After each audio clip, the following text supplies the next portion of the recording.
আউয়ালু মা ইউহাসাবু বিহিল আবদু ইয়াউমাল কিয়ামাতি আস-সালাহ, কিয়ামতের দিন সর্বপ্রথম হিসেব নেওয়া হবে নামাজের, সালাতের। সালাত চিনেন তো? কুরবানির গোশত খাওয়ার মাঝখানে যেটা খায় ওটা, হ্যাঁ, এটারে বাংলায় আমরা নামাজ বলি। কি বলি? নামাজ।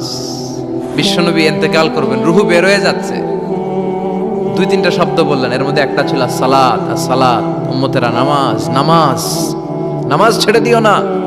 আমা মালাকাত ঈমানুহু। মানুষ ইন্তেকালের আগে শ্বাস বের হয়ে যাচ্ছে, রুহ চলে যাচ্ছে, ওই মুহূর্তে কি জরুরি কথা বলে নাকি ফালতু কথা বলে? সবচেয়ে জরুরি কথাটাই তখন সে বলে যায়, ঠিক কি না? কথা বলেন। বিষ্ণু বলেছিলেন নামাজ। ওমরে ফারুক,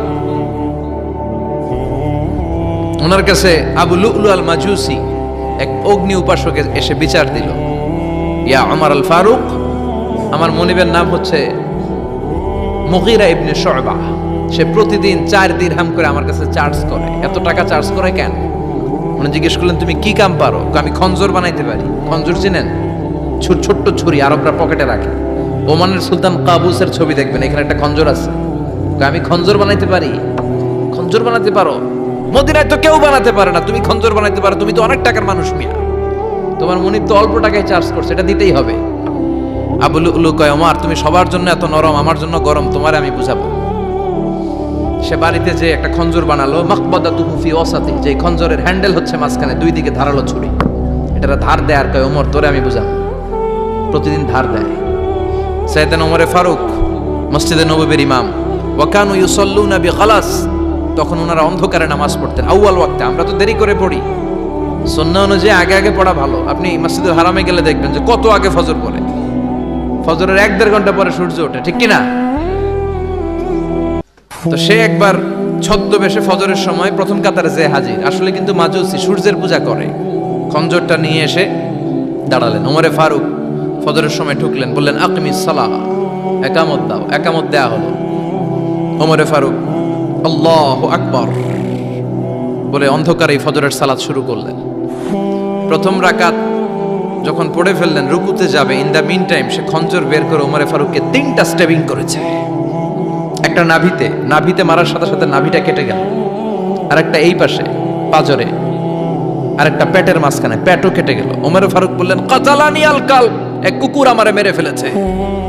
ওমর ফারুককে পিছনে নিয়ে যাওয়া হলো। আব্দুর রহমান ইবনে আউফকে টেনে ইমামতির জায়গায় নেওয়া হলো। আর সে কাতারের মাঝখান দিয়ে খঞ্জর ঘুরাতে ঘুরাতে আগাতে লাগলো। ওর খঞ্জরের আঘাতে 7 থেকে 8 জন সাহাবী স্পট ডেথ, জায়গায় শেষ। ওমর ফারুক বেহুশ। ওমর ফারুক, ওনার মুখে দুধ দেয়, দুধ ওই নাভি দিয়ে বের হয়ে যায়। নাভিজ দেয়, নাভিজ পেট দিয়ে বের হয়ে যায়। রাষ্ট্রীয় চিকিৎসকরা বুঝতে পারলো উনি আর বাঁচবে না, বেহুশ। সবাই দাঁড়িয়ে আছে। কি হয় আমাদের আমিরুল মুমিনিনের? 10টি বছর তিনি অর্ধ পৃথিবীর শাসন করেছেন, উনার ভয়ে বাঘে মহিষে এক ঘাটে পানি খেত। হুশ ফেরার পরে ওমরে ফারুক বলেন, আমারে মারছে কে? আমার কি অবস্থা, বাঁচবো কিনা? আমার ছেলে আব্দুল্লাহ কোথায়? আব্দুর রহমান কোথায়? আমার বিবিরা কোথায়? কত সম্পদ আমার আছে, কোথায় গেলে ভালো চিকিৎসা পাওয়া যাবে? কিচ্ছু সে বলে না। হুশ ফিরার পরে ওমরে ফারুকের প্রথম প্রশ্নটা ছিল, আসল্লান্নাস, আসল্লান্নাস, আমার দায়িত্বে, আমার নেতৃত্বে যে ফজরের একটা নামাজ শুরু হয়েছিল, এটা কি ঠিক মতো শেষ হয়েছিল? আসল্লান্নাস, মানুষের নামাজটা পড়ছিল, 1 রাকাতের দায়িত্ব পালন করতে পেরেছে, এরপর হুশ নাই। বাকি 1 রাকাতের কি হয়েছে? মুসল্লিদের কি হয়েছে? সালাতটা ওয়াক্ত মতো হয়েছে কিনা? আসল্লান্নাস, এটা ছিল ওমরে ফারুকের প্রশ্ন। সুবহানাল্লাহ কইবেন না? তাহলে এই সালাতের গুরুত্ব আছে না নাই? সর্বপ্রথম এই সালাতের ব্যাপারে in the day of judgement আমাদেরকে প্রশ্ন করবে কে?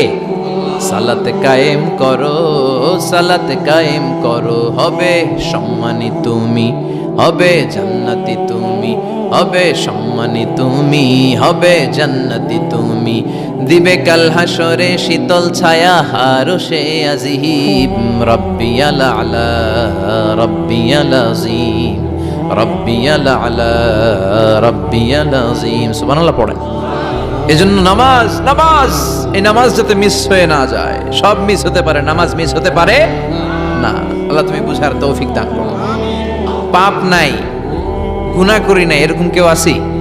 কথা বলেন, কত পাপ করছি কোনো হিসাব আছে? পৃথিবীর কেউ না জানলেও জানে কে? পৃথিবী না জানুক আমি তো জানি, আমি কি পাপ করেছি হায়। আমার পাপের করলে বিচার, বাঁচার আমার নাই উপায়। দয়াময় প্রভু মাফ করো আমায়, মাফ করো আমায়। পড়েন আমিন। আমাদের পাপগুলো ক্ষমা করে কে? চিল্লায় বলেন কে? আল্লাহ ডেকে বলে, গোলাম আমি হলাম গাফিরুয যামব কাবিলুত তাওব। আমার কাজ হলো ক্ষমা করা, আমার কাজ হলো তওবা কবুল করা। শয়তানের কাজ হলো ওয়াসওয়াসা দেওয়া, আমাদেরকে ভুল পথে নিয়ে যাওয়া। আর আমাদের কাজ হলো ভুল করে ফেলা, আল্লাহর কাজ হলো ভুলগুলো মাফ করে দেয়া।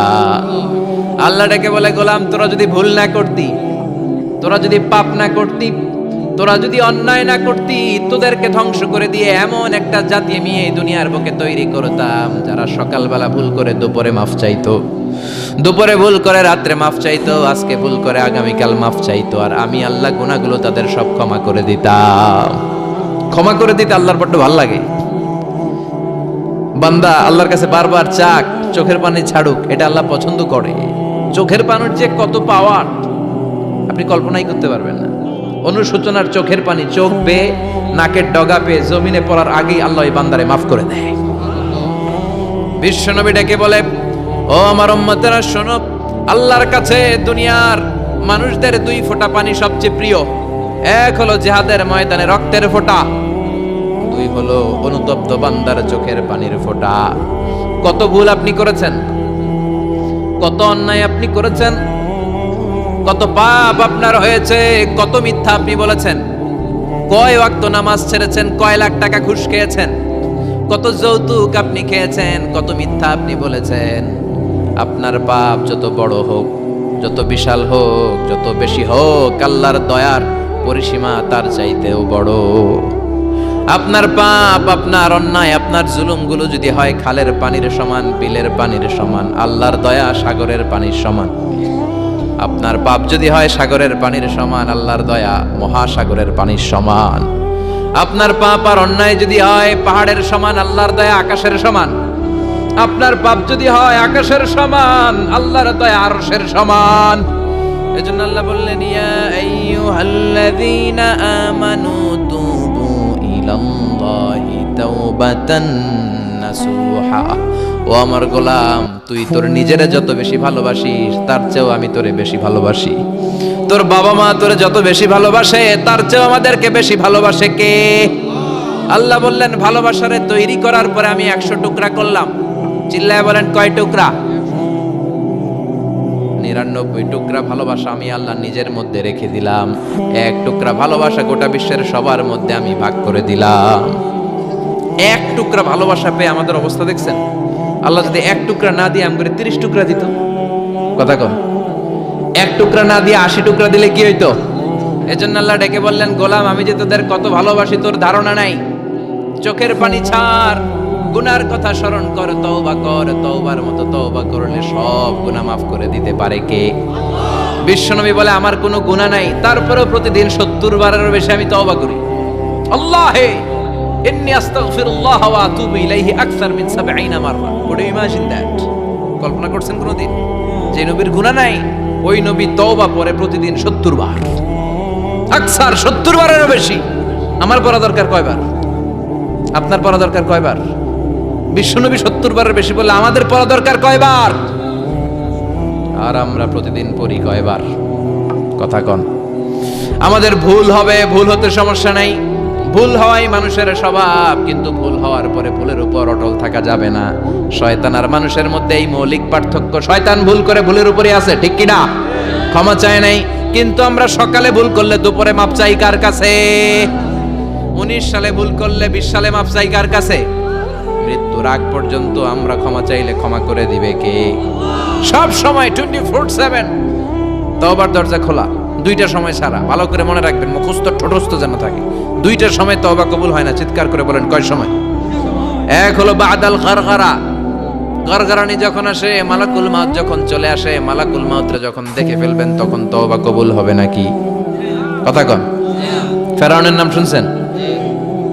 ওরা যখন আল্লাহ লোহিত সাগরে ডুবাইয়া পানি খাওয়াইতে লাগলো, পানি খাইতে খাইতে পেটটা হয়েছে এত বড়, আর পানি খাইতে পারেন। এরপর হাত তুলে কয় আনা মিনাল মুসলিমিন, কোরআনের আয়াত, আনা মিনাল, হাত তুলে কয় আমি মুসলমান। ফেরাউন না বলে মুসলমান, আমরা যাবো কই? কথা কহ। ফেরাউন হাত তুলে কয় আনা মিনাল মুসলিমিন। আল্লাহ কয় টাইম ইজ আপ, দেরি করছস, অনেক সময় দিলাম, অনেক সুস্থ রেখেছি, ক্ষমতা দিয়েছি, দাপট দিয়েছি, তখন যদি ঘাটটা নত করে, মাথাটা নত করে একবার ক্ষমা চাইতি, ফেরাউন তোরেও ক্ষমা করে দিতাম। কিন্তু সময় শেষ হওয়ার পরে আমি মুসলমানদের অন্তর্ভুক্ত বললে কোনো লাভ হবে নাকি? আল্লাহ বলল সময় নাই, সময় শেষ। কারণ মুসা আলাইহিস সালামের চাচাতো ভাই অনেক দাওয়াত দিল জাকাত দে, কারণকে জাকাত দিব না, এই সম্পদ আমি কামাইছি, আল্লাহ দেয় নাই। মুসা আলাইহিস সালাম বললেন তাহলে আযাবের অপেক্ষা কর। আযাব চলে আসলো, আল্লাহ বলেন মুসা সেফ জোনে যাও, সরো, এখনই আযাব। ফাখাসাফনা বিহি ওয়া বিদারিহিল আরদ, পুরো ফাইয়ুমের জমিনটার আল্লাহ কাঁপিয়ে দিলেন, আর কারুনকে সহ পুরো সম্পত্তি তার জামিনের ভিতরে দাবিয়ে দিলেন। হাঁটু পর্যন্ত কারুন দেবে যায়, ভাবছে উঠে যাবে, কোমর পর্যন্ত দেবে যায়, ভাবছে উঠে যাবে, গলা পর্যন্ত যখন দেবে যায় আর সুযোগ নাই। কয় মুসা আমার সব সম্পত্তি তোরে আর তোর আল্লাহরে দিয়ে দিলাম, আমারে বাঁচা, আমারে সব সম্পত্তি তোর আর তোর আল্লাহর, আমারে খালি বাঁচা, চাচা আপন প্রাণ। আল্লাহ বলে সময় শেষ। তার মানে বাদাল গারগারা, তওবা কিন্তু আর কবুল হয়। এই হলো একটা। নাম্বার 2, বাদা তুলুই শামসি মিন মাগরিবিহা, প্রতিদিন চাঁদোলাতে সূর্য কোন দিক দিয়ে ওঠে? কথা কয় না? পূর্ব দিকে। কিয়ামতের আগ দিয়ে সূর্য আর পূর্ব দিকে উঠবে না, পশ্চিম দিক থেকে উঠবে। যেদিন প্রভাতে পশ্চিম দিক থেকে সূর্য উঠবে, ওই দিন থেকে তওবার দরজাটারে বন্ধ করে দিবে কে? তার আগ মুহূর্ত পর্যন্ত জীবনে যত গুনাহ করেছি, অন্যায় করেছি, চোখের পানি ছেড়ে ক্ষমা চাইলে ক্ষমা করবে কে? শয়তান আল্লাহরে চ্যালেঞ্জ দিছে, আল্লাহ তুমি আমারে জাহান্নামে পাঠাবা, আমিও তোমার বান্দা করে লয়ে একসাথে জামাতে ঢুকমু, একা ঝুঁকবো না, একা যাব না, তোমার বান্দাদেরকে সবগুলারে জাহান্নামী বানাইয়া তারপরে ঢুকমু। তোমারে চ্যালেঞ্জ দিলাম, একটারও জান্নাতে ঢুকাইতে পারবা? আল্লাহকে তুই আমার চ্যালেঞ্জ দিলি? আমি তো সব রাজার বড় রাজা, মহারাজা, আমার চ্যালেঞ্জ দেশ, এত সাহস পাইলি কই? তুই আজীবন ওয়াসওয়াসা দিয়ে পাপ কাজ করাবি, একদিন তাফসীর মাহফিলে এসে আমার বান্দা ক্ষমা চাবে, আমি মাফ করে দেবো, তুই কি করবি? আজীবন অন্যায় করবে, আজীবন পাপ করবে, জুলুম করবে, একদিন চোখের পানি ছেড়ে আমার কাছে কান্নার মতো কান্না করলে আমি সব গুনাহ মাফ করে দেব। এজন্য আল্লাহ বললেন ইয়া আইয়ুহাল্লাযীনা আমানু তুবু ইলাল্লাহি তাওবাতান নাসুহা, ভুল করেছো তওবা করো, মাফ করবে কে? সাইয়েদনা আদম আলাইহিস সালাম ভুল করলেন, দুনিয়ায় এসে শত শত বছর কাঁদলেন, কিন্তু ক্ষমা হয় না। আল্লাহরে বললেন আল্লাহ কি করলে ক্ষমা পাবো বলো? ফাতালাক্কা আদামু মির রাব্বিহি কালিমাতিন ফাতাবা আলাই, আল্লাহ বললেন ও আদম তোমারে কিছু কালেমা শিখাইয়া দেই, এই কালেমাগুলো দিয়ে আমার কাছে দোয়া করো, ক্ষমা করে দেব। আল্লাহ শিখাইয়া দিলেন, ও আদম দুই হাত তুলে চোখের পানি ছেড়ে আমার কাছে পড়ো, রব্বানা, পড়েন, রব্বানা যালামনা আনফুসানা ওয়া ইল্লাম তাগফির লানা ওয়া তারহামনা লানাকুনান্না মিনাল খাসিরিন। এটা শিখাই দিছিল আল্লাহ।